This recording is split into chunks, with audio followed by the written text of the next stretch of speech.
are so bright. Pull your hat down, make sure your cinch is tight. Horse is kinda snuffy, cold chill up your spine. Go get your ass moving, son, we're burning daylight.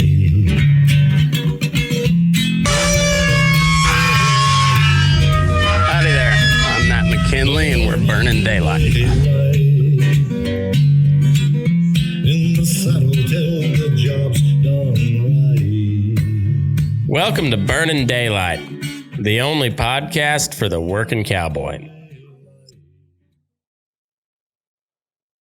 Well, howdy there, daylight burners. Oh, how was the weekend? Happy Monday.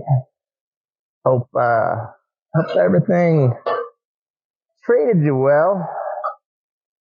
Had some big news come down this past week, and oh man, what a mess we got going on. So, it was a Tuesday. Supreme Court struck down the New York City concealed carry permit law. And the way I understand it, they didn't strike down concealed carry permits in general. However, what they did essentially was make every state a shall issue state as far as a concealed carry permit. And so you have states like Kansas and I think Texas and Alaska, Arizona. There's quite a few now that have what's called constitutional carry, which means you can conceal carry a weapon without any sort of permitting involved. And then you have shall issue states like Nevada. I think Colorado, I'm pretty sure it's still a shall issue state. And the majority of the rest of the states are what are called shall issue, which means if you can pass the training class and you can pass a background check, they have to issue you a concealed weapons permit. Then you have a few states like New York, California, most of like your northeastern states,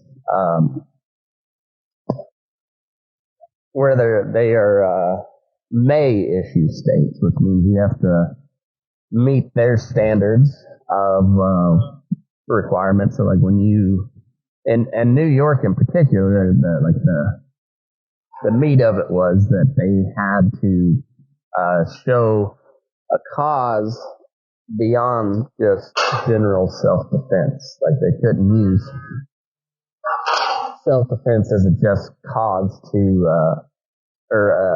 as reason enough to need a concealed carry permit. And California the same way, so they don't have to issue.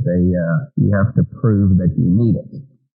And now that has just basically flip-flopped. So New York City, they will have to start issuing permits as long as they don't have a reason not to. You know, the state now has to have a good reason to turn you down, as opposed to you having a good enough reason to get one. So anyway, a bunch of gobbledygook. It's a big win. Not as big as I had hoped. I was really hoping they would just strike down concealed weapon permits altogether and essentially make the whole country, constitutional carry. However, it is a step in the right direction, and maybe that'll lead the way for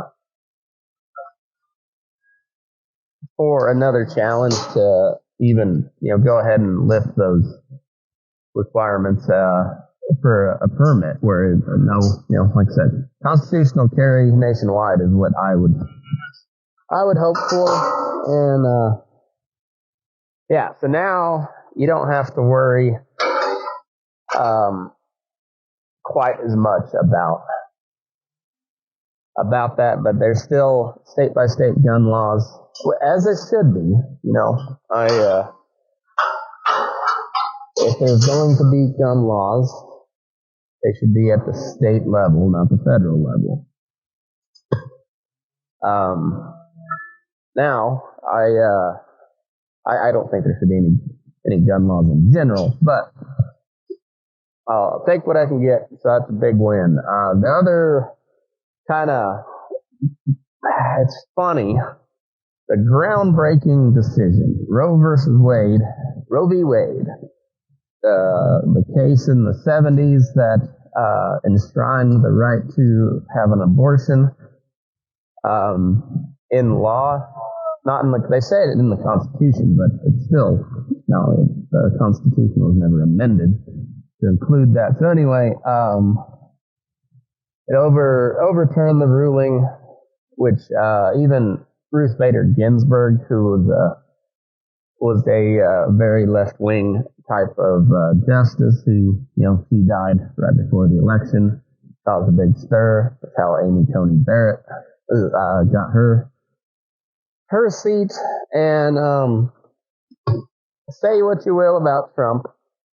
If you're on the conservative and / libertarian leaning side of things, I kind of put myself more in the libertarian camp for sure, but I still have some very conservative leanings personally. And personally, it was a lot of conservative leanings that made me not really like Trump so much. But say what you will, his legacy on Supreme Court justices is, I think, might be the more lasting part of his legacy than any of the other stuff, whether it be the Russia hoax, the P-tapes and the Steele dossier, or January 6th, the election. I mean, he's going to continue to make the 2020 election a thing, and yeah, it's one of those things I can't get behind him on. But I'll hand it to him. He got 3 Supreme Court justices put on the bench, and seems to be 2 really good ones, 1 pretty okay one. I'm not a big fan of Kavanaugh. And I kind of begrudgingly, I'm glad he stood his ground when they were coming at him during the confirmations. That was a bunch of nonsense. But also, I wouldn't have been that disappointed if they'd, just moved on from him and went to another guy. But hey, he's turned out okay so far. I can't think of any rulings really that they made. I'd have to look through some of them. But anyway, that's not what I wanted to talk about. I wanted to talk about the backlash from first the gun issue. The same day that the Supreme Court handed down that gun ruling, the Senate, with 14 Republicans, the ones who claim to care about the Second Amendment, passed a gun safety bill that really makes it a lot harder for somebody under the age of 21 to buy a gun, and also signed in a nationwide framework to assist states with red flag laws. No nationwide red flag laws, but the apparatus to help implement them is now in place, or at least it will be put in place. It's they needed to get Republicans to sign off in the Senate, and sign off they did. I'm gonna pull that up here in a minute, but this thing was the red flag laws. That's the one that gets me. And now they you gotta. Oh, that's a scary deal. Where now the feds can't actually take any of the blame because they don't have any red flag laws. But boy, they can. You're going to get, whether it be the FBI or the Homeland Security or whoever, whatever the federal department is, that ATF, they're going to be assisting with the states that have red flag laws and implementing them and providing money and I'm sure training and weapons and all of that good shit and probably intelligence sharing. You know, they'll be able to use the Patriot Act, I'm sure, to identify, you know, potential red flag targets and you know, and just be able to pass those on to the states. You know, it's I really don't like that. Not a bit. That's so yeah, fuck those Republicans that went ahead and signed off on that.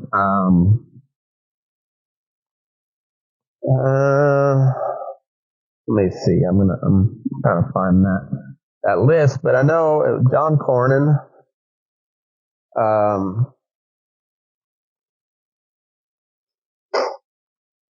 Let's see. John Cornyn, Lindsey Graham, of course. Mitt Romney. Old Mittens. He. Okay, here we go. The turtle himself, Mitch McConnell. I believe I'm a false defender of the Second Amendment. However, we at the federal level just do not have enough control over these deadly weapons and to ensure a robust Second Amendment, we have to ensure that we can control these guns. Mitch McConnell, Turtle, 2024. I'm not sure actually when he runs again, but okay. Mitch McConnell, Roy Blunt of Missouri, Richard Burr of North Carolina, Shelley Moore Capito,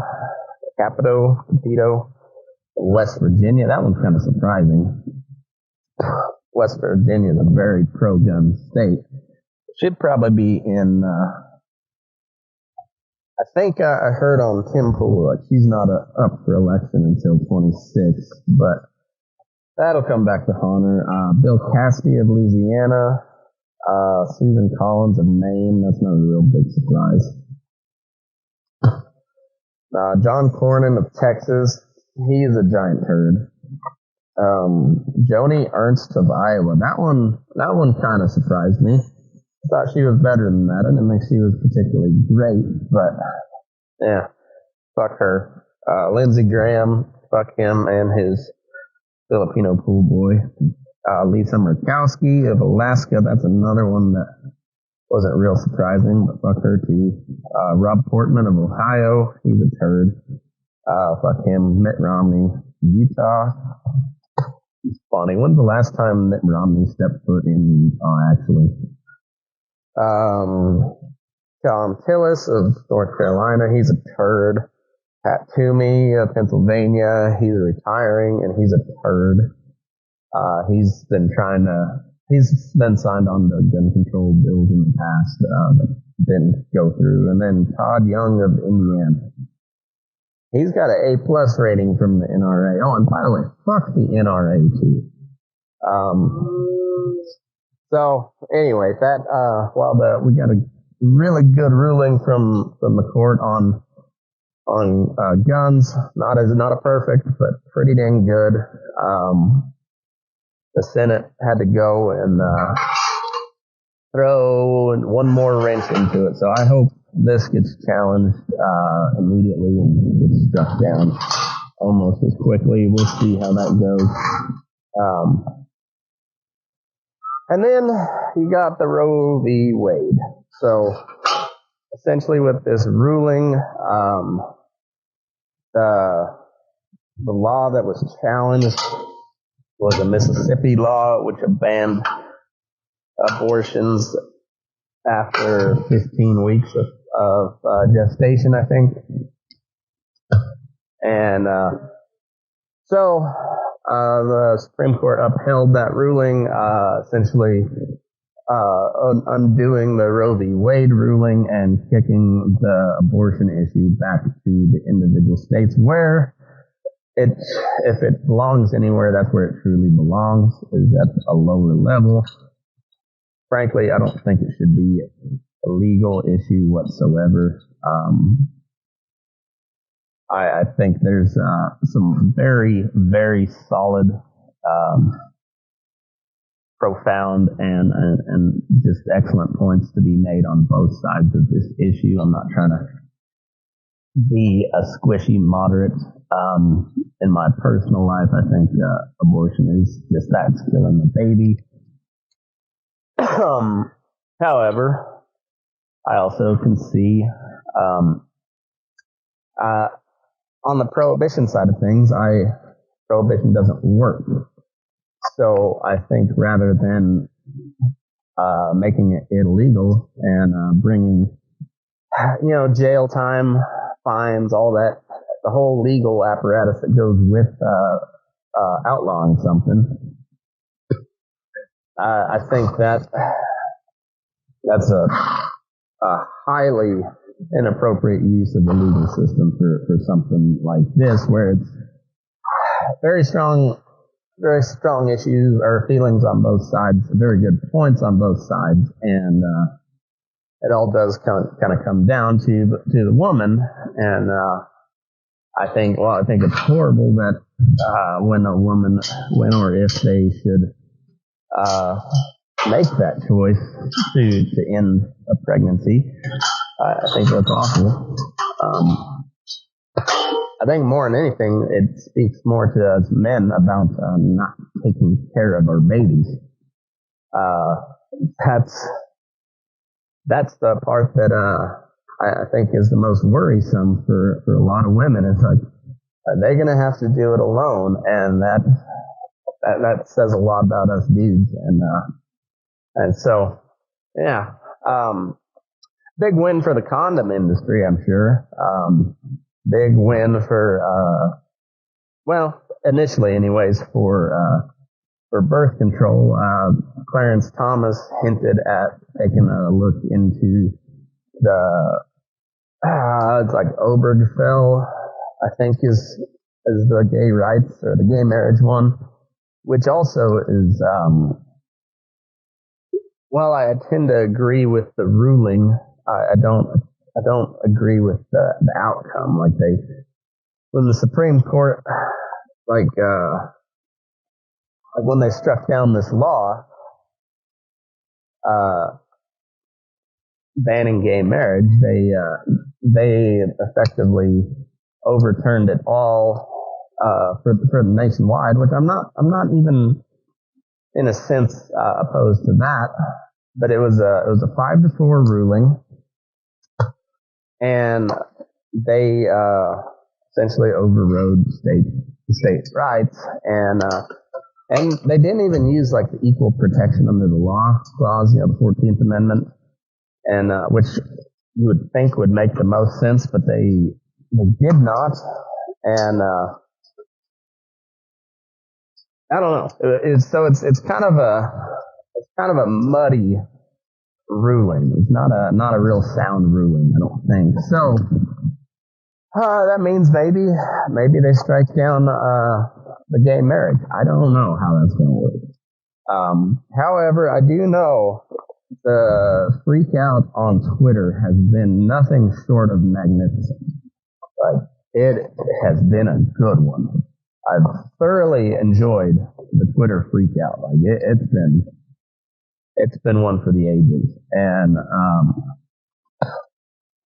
we've had a series of bombings here recently of not abortion clinics, but pregnancy centers, and which seems to be kind of, I don't know, counterintuitive is the right word. Seems to be kind of not helping their cause. I don't see the point of bombing pregnancy centers, but they're also likening, not being able to get an abortion to slavery and all the typical stuff. I made a tweet about just think of all the poor trans women who will now not be able to get an abortion in some states, and it's very much a satirical statement because trans women means a dude that could never have an abortion in the first place because they can't get pregnant, no matter what you call yourself. If you don't have the uterus and the eggs and the ovaries and the vagina and all that, like you can't get pregnant, therefore you can't abort something that doesn't exist. Anyways, it was, I thought it was pretty, it didn't get much traction. But I did notice that short time after that, one of the topics that was trending, was quite funny. It's called AFAB. People are reminding one another that the Supreme Court's decision to overturn Roe v. Wade impacts all people who can get pregnant, including transgender men and assigned female at birth, AFAB, non-binary individuals. So, either gay women or women with mental health issues can still be affected by this ruling. As I said, if you got the parts, doesn't matter what you call yourself, if you have the parts, the vagina, that's all, I guess all parts of the vagina, so the labia, the other labia, the clitoris, all that stuff, and then you got the womb, the uterus, the ovaries, the fallopian tubes, and you ovulate, or the mammal version of laying eggs, and you also menstruate, and if you have all those parts, this ruling could possibly affect you. If you have or had at one point a dick and or balls, almost 100% chance, unless you also are somehow born with a uterus and ovaries and all that. And in the very rare case of that, then yes, maybe you can have a dick and balls and still possibly get pregnant. That's pretty rare, like almost non-existent. So, just for the sake of brevity, which I'm not real good at, I guess, but we'll just say if you got a dick and or balls, you're not going to be able to get pregnant. But tongue-in-cheek joke that also turned out to come true. So much so that it was trending in the top 20, or like top 30, I think is what they put on their trending topics. So, thought that was, and it was like right around the middle of the pack. So, a lot of people were apparently talking about it, whether they were in favor of these, like this was like a legitimate issue that they cared about, or people making fun of it. Either way, you're guessing more people making fun of it than the other way around.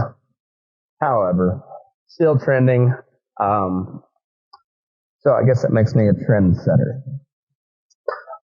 You're welcome, world. You are welcome. But now, you've got these widespread protests. I haven't heard of anything getting violent really yet.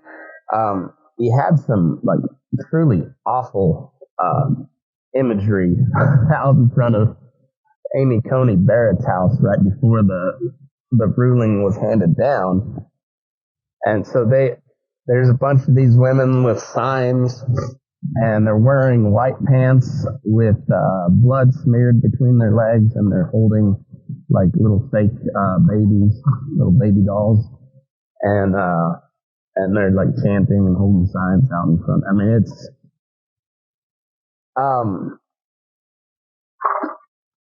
it's one of those things that like a lot of people think it probably should be outlawed, and I think there's probably a good point to that, because it's at some point like I know they're on public property, but at some point like can you not like say this is harassment at some point when you just have a mob out in front of your house all the time? I don't know. There's that side of me that kind of falls into that, but also I've got the free speech absolutist side on me that says, good, show those crazy bitches wherever you can and let people know what exactly they're doing. And so, I mean, while it sucks for Amy Coney Barrett and her family and the neighbors and everything to see this just heinous spectacle out there in front. Also, good. Show you're crazy. Let everybody know exactly what they're dealing with. I'm all like just full transparency. But this, I read a piece. I don't think I read it all the way through, but it was kind of asking a question, or like, are we in the antebellum period of that pre-Civil War, antebellum South, where, and I read, or I didn't read, I listened to a podcast series from American History Tellers. You like history podcasts? These are really good. They're like really highly produced, like kind of the opposite of what I do, where it's like scripted, but well researched and got good musical score and everything. Kind of heavy on the ads at times, but that's all right. I mean, people got to make money, so I don't begrudge them. And they really do excellent work. But they did a whole series on John Brown and Bleeding Kansas, and it was really, really kind of fascinating how similar some of the issues are. Like, you had the Dred Scott decision right before the Civil War, which essentially said that black people could never become a full citizen of the United States. So you could look at it one of two ways, where you could say that like it didn't say they weren't people, but it definitely didn't say they were. But then you also had like the Fugitive Slave Act, which honestly kind of reminds me a lot of the Texas abortion bill, where not only were you required to return a fugitive slave to their owner, in the South you were required to do that throughout all of the United States, and also if you helped them get away, you'd be punished under law nationwide. And of course you had a lot of northern states just refusing to enforce that, and that pissed off the South, because they're like, hey, if we pass this law at the federal level and you guys aren't upholding it, you're like, what's the point of being in this union of states? We're the United States of America. It's we're not meant to be seen as one nation. We're meant to see as an alliance of different states, sovereign states that the federal government holds by these. They can do this and nothing else, and the majority of the stuff is left up to the state governments. And but here, where you got national level laws not being enforced by the northern states who had abolished slavery, and most of them, there was a few slave states that actually joined that stayed with the Union. And it's not like the North really the abolitionists were a pretty small minority, and then the ones that actually wanted to fight to end slavery, like John Brown, were like a really, really small minority. I mean, most of the buildup was over slavery, but a lot of it had to do with, I mean, there was a general disdain, but the northern banks and stuff became very reliant on on the southern cotton crop, and so it wasn't nearly as cut and dried as it's made out to be, and it wasn't until well into the war that Lincoln issued the Emancipation Proclamation, which and still did not free any slaves in the North. It just simply freed the slaves in the South, which they had no real control over at the time. So it was a symbolic deal, and of course a lot gets made of it, and I think it's a noble gesture, but like practically it didn't really do much, and Lincoln knew that too. It was a good PR move, but there was all these decisions, and then you look at they had the Kansas and Nebraska Act. So it was like you had the Compromise of 1840 or something like that, where essentially it established the Mason-Dixon line. Everything north of there was in any new territory north of the Mason-Dixon was considered a free state. Everything below could be a slave state if they so chose. And so that outlawed slavery in Kansas and Nebraska. Well, after then they passed the Kansas-Nebraska Act because of all the infighting, and the southern states thought they rightfully so thought they were being boxed out, and so it essentially, and then you had the Mexican War too, which the Compromise of 1840 or whatever it was,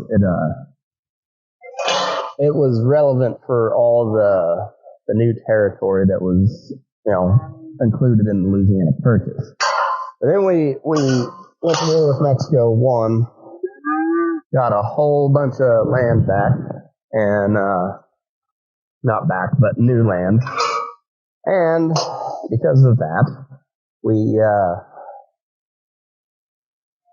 they had to redo the whole thing. So the Mason-Dixon line no longer becomes a relevant issue past the Kansas-Nebraska Act, and they allow for the people of the territories to decide, and for whatever reason, they just assumed that it was not going to go well in Nebraska, so nothing really happened up there, but Kansas was right on the border with Missouri. It's been a big, long feud ever since those days, but Missouri was a slave state. Kansas, even though it had been a territory for several years, and a free soil territory, now the rules have changed and they got a vote on it. So you had what they called the Jayhawkers, the slave owners and slave supporters from Missouri come rushing over the border. You want to talk about a stolen election? That was definitely a stolen election, where these Jayhawkers came over and stuffed the ballot box. They didn't even reside in Kansas, but they essentially had guards at all the polling places, and a lot of voter intimidation and whatnot. And so they implemented a pro-slavery government, and a whole bunch of laws pertaining to that. A lot of bloodshed. But then that's where John Brown got his start, fighting for this abolitionist cause. And I just wonder, are we going to have are we going to have a bunch of purple and green haired John Browns? running around and like, pulling people out of their, pro-pregnancy people. They like pull them out. They get who's the big like pro-life people out there, but they like drag them out of bed in the middle of the night and slice them up with a bunch of swords and shit, bash their skulls in. And hey, is that what we're gonna have? Or and they're just gonna keep bombing the pregnancy centers, and then next thing you know, they're gonna be like bombing, or they're gonna like destroying Daily Wire headquarters or something like that. Is that where we're headed? Because it kind of feels like maybe. And the funny thing is, you had the protest about the guns too. People in favor of gun control, and I didn't really hear much calling for violence. A lot of anger on that issue too. That's I guess saying, and in some of the Fence Post politics episodes, you got the two biggest wedge issues of my lifetime: guns and abortion. And now you've got half of the country really.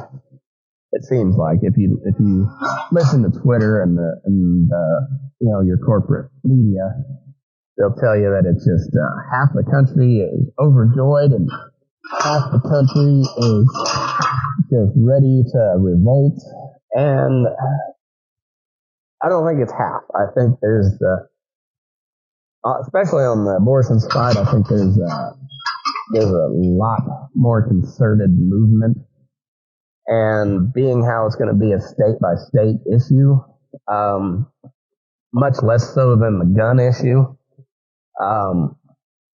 I wouldn't be surprised if you had some voter intimidation in some of these, say if it takes to like a statewide referendum or a statewide question whether or not to enshrine abortion in the state constitution. I would not be surprised to see some very possibly violent voter intimidation tactics come from particularly from the pro-abortion side, and maybe some of these more conservative states. I know like Louisiana is considering a bill to classify an abortion as homicide, which that really so like homicide means like you can be extradited from a different state. So if somebody from Louisiana goes to New York and gets an abortion, but Louisiana considers that a homicide, and that woman's going to have to go on trial. Like a homicide, or you're going to have cases where like New York becomes a sanctuary state for women who from Louisiana who went there to get abortions, and now they can't go back to Louisiana because they'll be arrested for essentially murder. That I could see that shit could get real tense there. They're still keeping the COVID shit alive.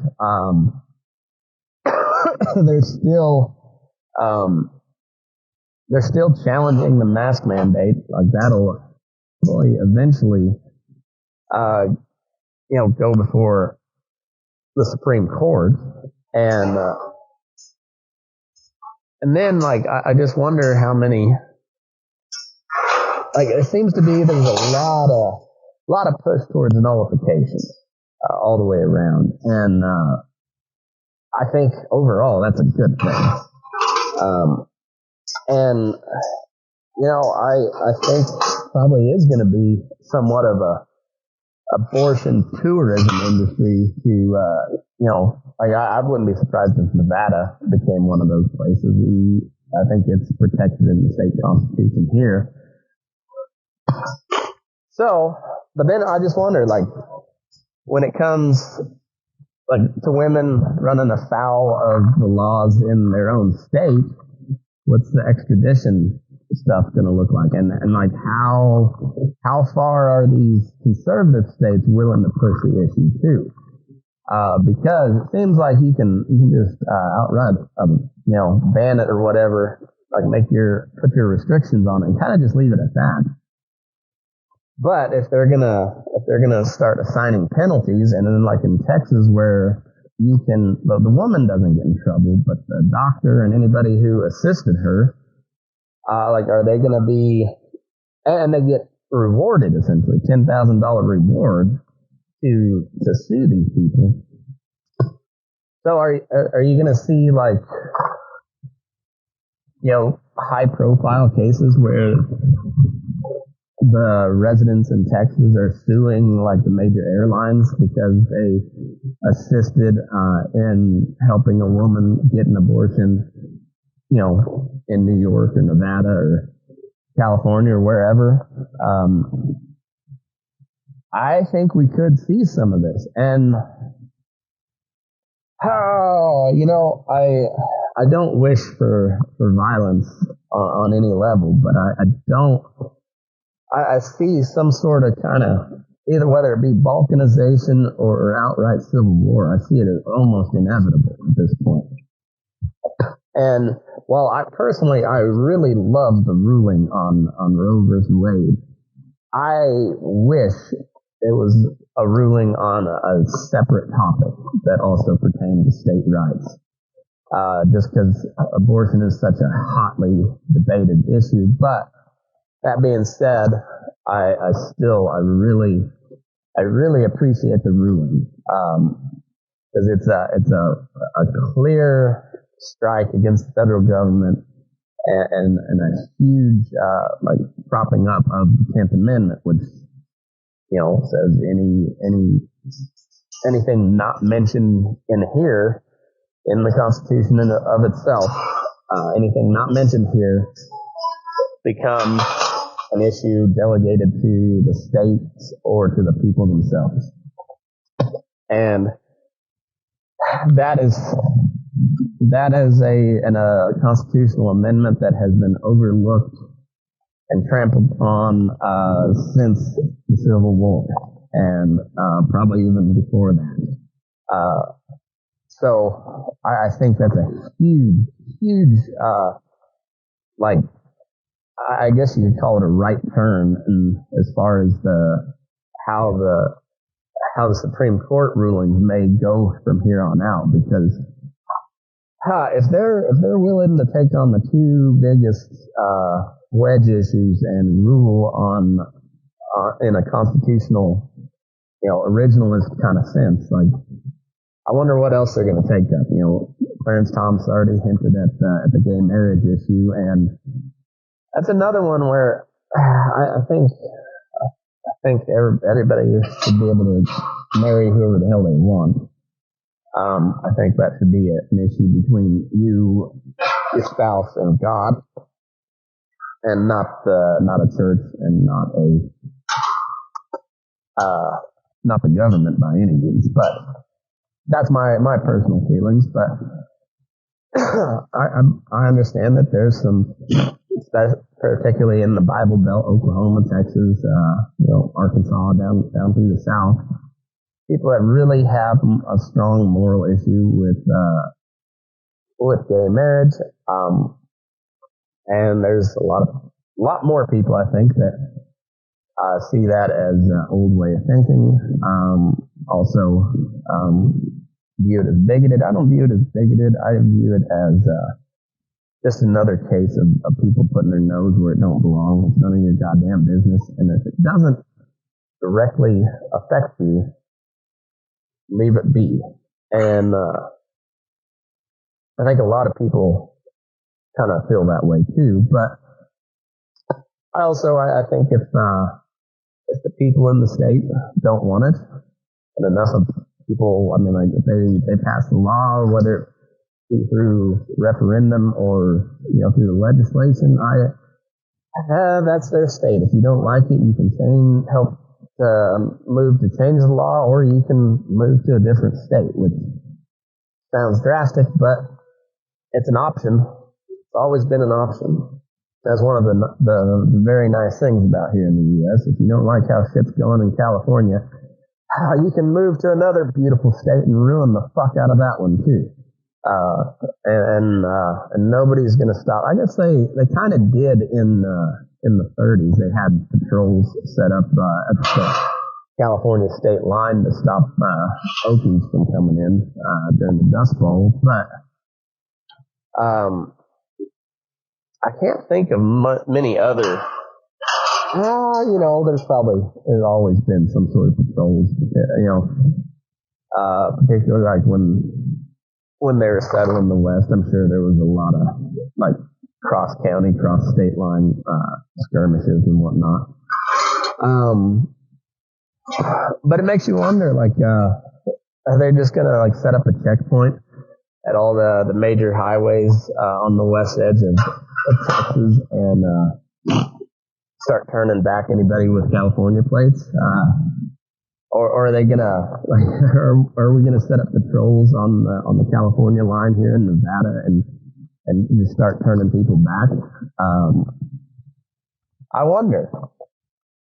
It seems like maybe we're not that far from a situation like that. Maybe we're not that close. Maybe that sounds crazy, but it sounds less and less crazy to me all the time. When you take the riots of 2020, that whole summer, just ongoing, widespread violence. And then you had the January 6th deal, which, in the grand scheme of things, they delayed a congressional proceeding by a couple hours. And they're taking to calling it an insurrection. And I suppose, when you really break down into the weeds, you could technically define it as an insurrection. However, it was very minor at best. I mean, I guess at the worst case scenario, it was a minor, short-lived, ill-prepared insurrection. And that's saying, like, if they convict these Proud Boy people and the Oath Keepers guy, Stuart Rhodes, if they do end up being convicted on the seditious conspiracy charges, then all right, well, then I'd say, even though I may not view it as much, I guess you could technically call it an insurrection. But I would argue that you would have to call the Chaz Chomp thing in Seattle same thing. They occupied 6 square city blocks, set up borders, set up patrols, and essentially lived as an autonomous zone for a good chunk of the summer.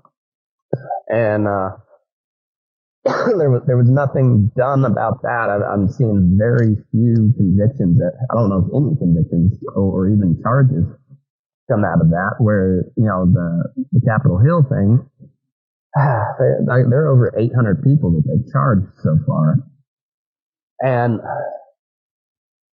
I don't know. It just seems like all these things are kind of culminating. And it's you're getting into more and more like disparate type groups where like there's becoming less and less that people agree on. And it's also funny to me is how the people who are becoming the most violent are the people that are the least equipped to actually inflict violence on somebody. Like, they are the biggest pussies on earth, and the people that actually can fight just haven't done so yet. And so there's that issue where I wonder, like, should it come to shooting, that I just don't see it going very well for the people kind of stirring the shit right now. I just don't see it going well for them. And now, like, with this red flag apparatus, and like, that scares the shit out of me. Because I could say some off-color jokes here, and somebody could take a clip and chop it up and take it completely out of context, and then next thing you know, I find myself on a terrorist watch list, and I get red flagged, and you have, whether it be ATF or FBI or Nevada State Police or whoever the fuck it is, come busting through the door on a no-knock warrant at 3 a.m. And that becomes a very real possibility with this red flag shit, and then with the Patriot Act, all the domestic surveillance and shit, and that's going to get people killed. Those red flag laws will get more people killed than they save. I think you can take that statement to the bank. That shit is dangerous and also unconstitutional. You can't strip somebody of a right without due process of law, and that's exactly what a red flag law is. They preemptively take your guns because they think you're a danger to yourself or society.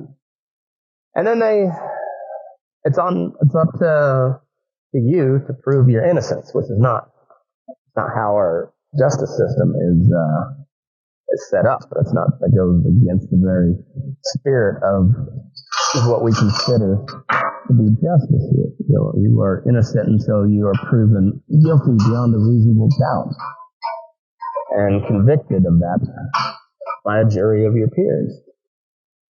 Not having to go before a judge and prove that you're not a crazy person with murderous intent because your crazy anti-gun neighbor saw you carrying in a shotgun from a hunting trip or something, and she got spooked and triggered.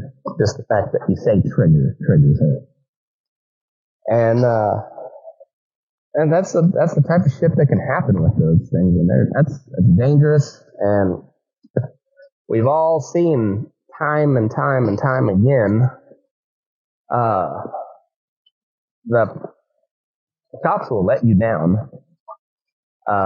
They can't be there all the time, and honestly, you don't want them there all the time. You don't want to live in a police state, which we are increasingly more and more living in. So, as the federal government starts to lose its grasp on control, they're gonna get more and more desperate, and they're gonna get more and more aggressive and vindictive and, proactive, I suppose, which would mean more surveillance, more raids, more, conspiracy charges, seditious conspiracy charges, more personal attacks, and the government has been doing this forever. Even when there wasn't a threat of them losing power, they still acted,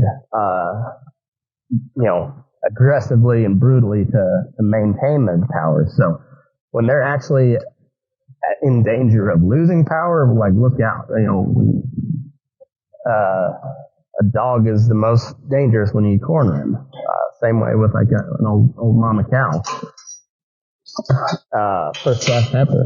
You get her by herself and she's got nowhere to go. That's usually when she gets really fucking goofy.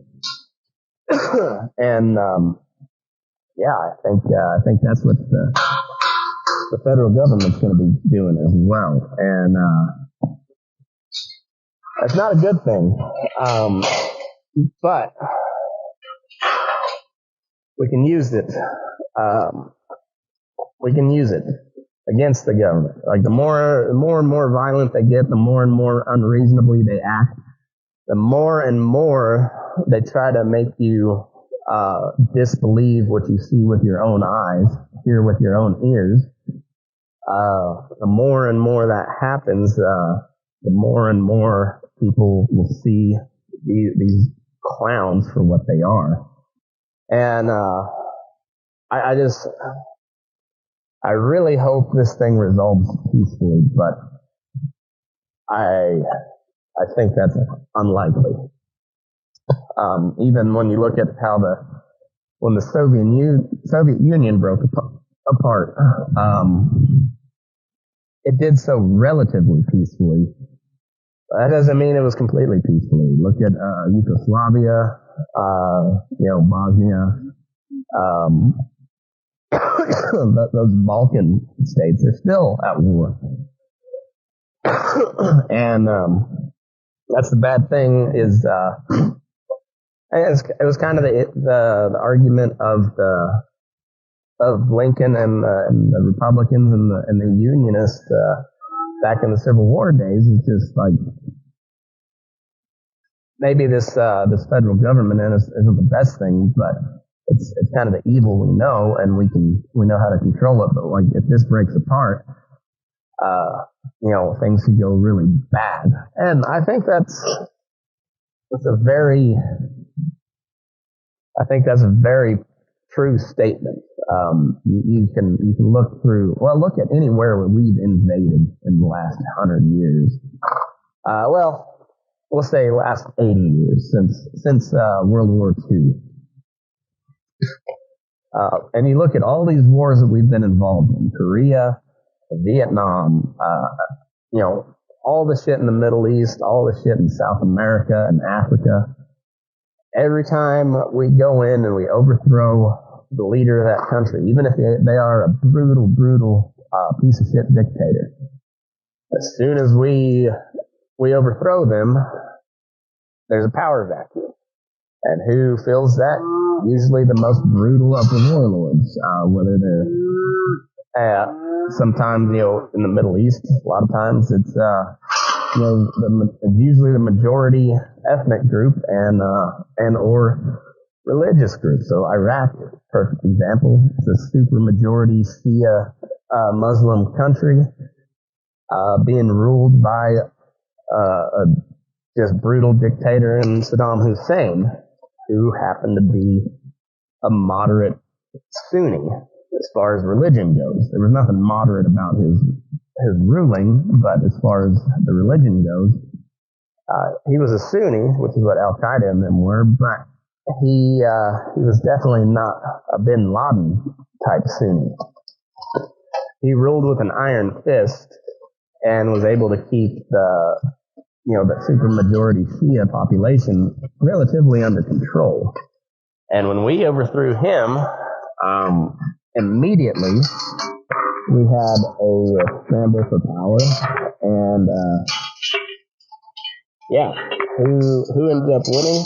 The Shia majority, backed by Iran, and then we dealt with an insurgency. So, you wonder, if, say, California secedes, it's not going to be Newsom that does that. Newsom wants to be president. But you could see some crazy left-wing, say it's like a Mexican guy who's, undocumented immigrant or whatever, illegal immigrant. However you want to call it. Maybe he's a dreamer. One of those kids that came over here illegally as a baby, and now he's become this left-wing rising star. If those are the type you want to look for, not the established people. Like Pelosi, Newsom, Adam Schiff, all those California establishment types. They're not gonna lead a secession movement. No, their power comes from the federal government. But say somebody like Tom Cotton. Tom Cotton could end up being like a Hitler-like figure. I won't call him. I won't equate him to Hitler because there's no. Yeah, that's overused. But say a Mussolini type, another fascist type, where Tom Cotton considers himself a conservative, but he is very much, he's a big government guy. He just wants it for neoconservatives. He wants a neoconservative authoritarian type government. And he was the guy in 2020 that was telling Trump to send the troops in to shut down these riots. And it wasn't like later on, after they've been going on for months on end. No, this was like early on. He was like, send in the troops, just squash it.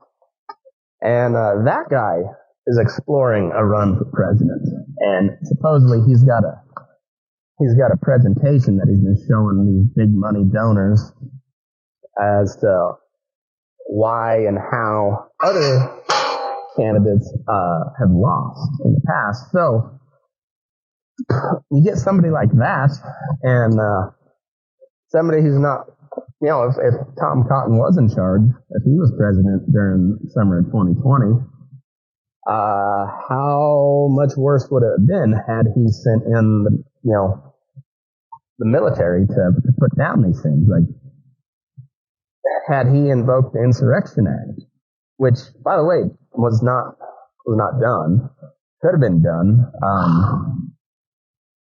Yeah, so it's you got to look out for people like that are kind of on the fringe.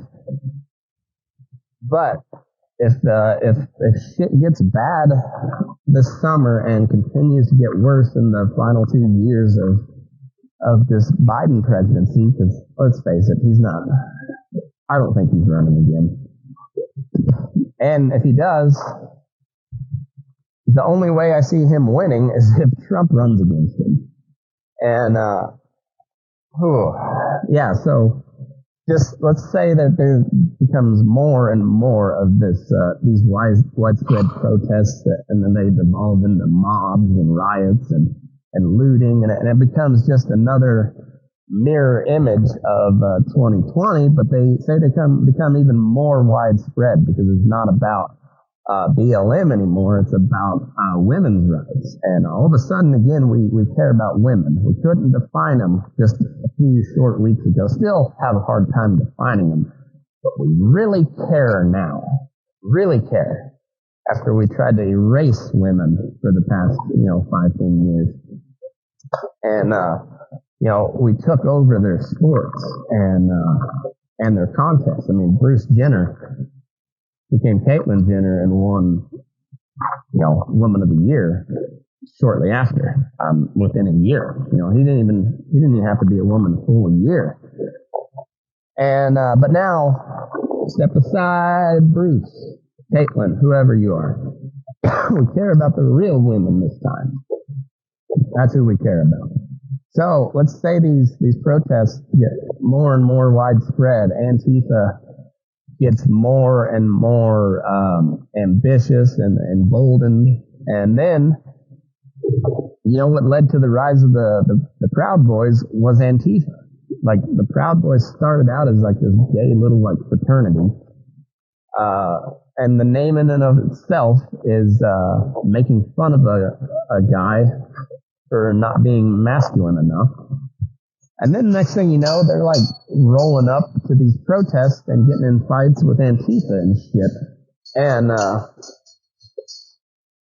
so, like, it's not that hard to make the comparison for a bunch of crazy lefties that, Trump's inciting street violence with his, his version of the brown shirts. So, you say this summer, caps it all off in November, and because of all the violence and the protests and whatnot, but because of the anger about the Roe versus Wade deal, Republicans take back the House and the Senate, but they have very small majorities. They didn't do as good as it was looking because of this upsetting of the balance with the Supreme Court overruling Roe v. Wade. So you get 2 more years of just sustained mob violence and riots and looting, and you've seen what the police do in these cities when this shit breaks out, and it's a lot of nothing. So now you have more and more Kyle Rittenhouses popping up. You have more and more of that. You have water issues really starting to come to a head here in these western states. I was talking with my brother-in-law in Kansas, and everybody's drilling new wells, but they're going down 600 feet or better, and they're getting good, 500-gallon well, and then next thing you know, it's down to like 120. And so, like, it's just the aquifer doesn't have the charge like it used to. And you want to talk about violence? Nearly all the range wars and stuff were over land and water. And as more and more city people buy up more and more rural land, and with that the water, you're going to see, I wouldn't be surprised if you see pockets of violence all across the West. And how are the state authorities gonna respond to that? I mean, are they gonna just quash the guys trying to get their water back, or are they gonna side with the big corporations and the big money? Well, if history's shown us anything, they'll side with the big money, and that's going to lead to some even more angry populism. Populism is a very, very effective and useful force, but it can also be very, very destructive. Just ask Marie Antoinette about French populism, and you saw you're seeing it happen all over the world too, and I wouldn't be surprised to see some sort of world war break out again, and much like in World War I, when Russia eventually drops out because they have the Bolshevik Revolution. I wouldn't be surprised, say, we get ensnared in this war between Europe and Russia, and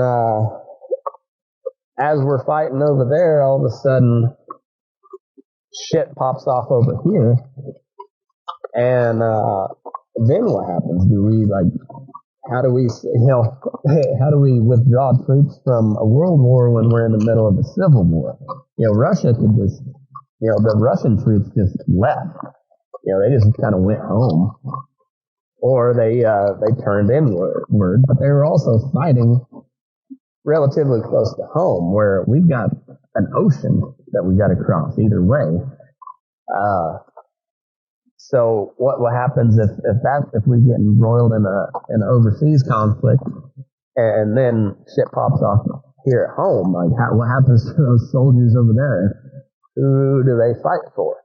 And there's a lot of shit that can happen, and it seems like the pace at which it's happening is just getting quicker and quicker and quicker, and it's interesting, and I still wonder how those dividing lines are going to be drawn, because I don't think I think you're going to see a lot more West Virginias pop up. When Virginia seceded from the Union, West Virginia was still part of Virginia, and they said, no, we don't want to do that. So they broke off from Virginia, created West Virginia. Are we gonna have the counties in California and Washington and Oregon that are always threatening to secede and join Idaho? Do they finally do it? And is California and Oregon and Washington, are they going to force those counties to stay in that state? I think it's going to be a lot more messy than it was the first time around. And the military is going to be right in the thick of it and put in the worst possible spot. So I don't know where we're headed. It's I could be just being real paranoid, which is possible. But you compound that with the economic crisis that we got going on, and the inflation is going to keep getting out of control because we haven't shut down any spending. Like, we just keep spending more. The COVID stimulus stuff, all those programs kind of came to an end. So, I mean, that dropped our spending considerably, but we're going to make up for it in the meantime, and we'll send more and more money and weapons over to Ukraine, which that $40 billion that we authorized for them, most of that stays here, goes to the defense contractors, all the weapons manufacturers. That's where that money goes to. Ukraine will get the weapons, but outside of a small chunk of it for humanitarian aid, that stays right here in the good old U.S. of A. And we just gifted Raytheon and Boeing and Lockheed Martin, Northrop Grumman and General Dynamics and General Electric. All of those folks, they got another big payday gift from me and you. So, so I don't expect to see inflation curbed for quite some time. The Fed's raising interest rates, but they can't raise them fast enough for the inflation not to become runaway without crashing the economy. So, they're going to try to just ease into it, and slowly over the next 5 years we'll hit 20% interest rates and maybe get the shit back under control. But probably not. No, they'll keep kicking us down the road until that bubble will keep growing and growing and growing, and eventually it's gonna pop, and it's gonna suck. And now we have all this the civil strife on our hands, and let's say Trump gets elected again. You could kind of view him, or Biden for that matter. Say Biden runs again. By some miracle, he's able to keep together and run again, and he gets elected. Let's just, theorize here. It's 2024. Trump runs again. Trump being Trump, he makes it his whole campaign about how he got screwed in 2020. And so people are kind of tired of hearing it, and Biden once again gets elected. Well, you have either way, Biden or Trump. Say that happens again, either one of those guys could be viewed as the Lincoln of the times, because remember the big thing about Lincoln initially was the southern states said nope, this thing cannot be salvaged. Now we've got an abolitionist sitting in the Oval Office, and nope, we're not even going to try it anymore. Screw you guys. We're forming our own country. I'm not saying it's likely, but I could see that happening when you have two polarizing candidates for two completely different reasons. And it seems like, I don't know, well, let's say Hillary, she falls on the sword, and she runs again just because people were clamoring for it or something. And she wins, becomes the first woman president. Is Florida and Texas and Idaho and Missouri and Arkansas, are they all just going to say, nope, going home, this thing is not worth salvaging? Or the same way as California and New York and all the the Northeast New England states, are they gonna get up from the table and say, we're out, we're not doing this again, if Trump gets elected. I could see that happening too. I'm not saying it's likely, but the way the pieces are falling into place, like it feels like we're on the verge of another world war as well as another civil war, and could be fun. Could be fun. You'll find me in the hills one way or the other. There's yep. Shit's gonna get wild here for the summer. I wonder how wild it's gonna get. I wonder if it's gonna fizzle out, or if are people just tired enough where it's like, I'm pissed about that, but I just don't care anymore. Like, I'm done caring about all of it. Seems like there's also a lot of people right there that in that position too. Where it goes from here, I don't know, but I'll keep trying to make the best dick jokes around while it all happens. Anyhow, I hope you guys have a good week. If you got any topics or questions or people that I need to cover, please let me know. Send me a message on any of the social media stuff, or shoot me an email, matt@burnin-daylight.com. If you'd like to support the show at all, best way to do that is patreon.com/burnin-daylight. Sign up there at any level. We'll have some bonus content. You'll get ad-free content, and you also get stuff a little bit earlier than the regular feed. So, and most importantly, you'll be helping me do some more cool stuff and making the show better for you guys. So, if you want to help out, that's how to do it. Patreon.com/burnin-daylight. Sign up there. And appreciate y'all for tuning in. It's been a wild 3 years since I started this, and appreciate y'all making that journey with me. And hope you've enjoyed it.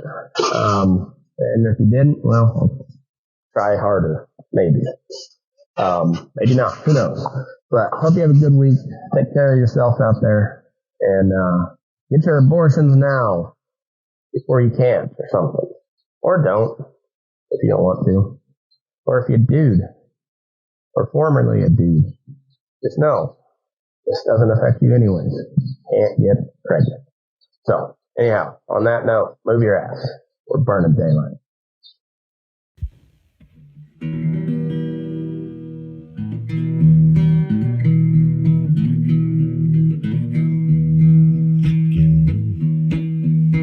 Your eyes up in the morning, beneath the stars so bright. Pull your hat down, make sure your cinch is tight. Horses kinda snuffy, cold chill up your spine. We'll get your ass moving, son, we're burning daylight. Burning daylight. Burning daylight. In the saddle till the job's done right.